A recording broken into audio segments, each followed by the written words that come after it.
Saludos, aqui com Johnny de Better Deals e hoje nós também unbox o HP Deskjet 775, o all-in-one Wi-Fi printer novo de HP. Pampe!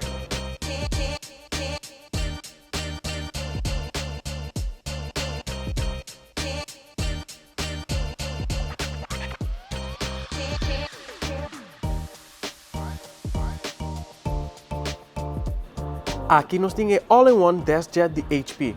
Esta lagabo print, scan of copy com cabo ou via de Wi-Fi. Esta vem com algum ink e power cable. Esta compact, dus esta passa fácil uma cuta dentro casa ou oficina. É por print dentro color ou preto com branco e tem print speed de 20 páginas por minuto. Esta usa o HP Ink 667 preto e color. O HP Ink 667 também tem extra large também, que sai mais econômico se você print roupa.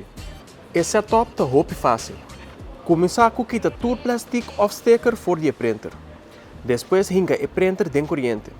Abre o printer delante e hinca dois ink preto e color. Depois hinca o papel a vira dentro e print o primeiro alignment page.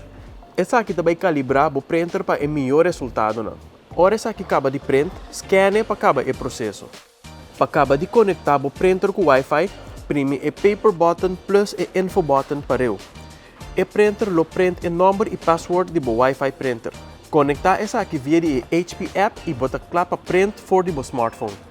Para mais informação tocante turnos printer, visita nosso website ou passa cerca nos. Nós está guardado.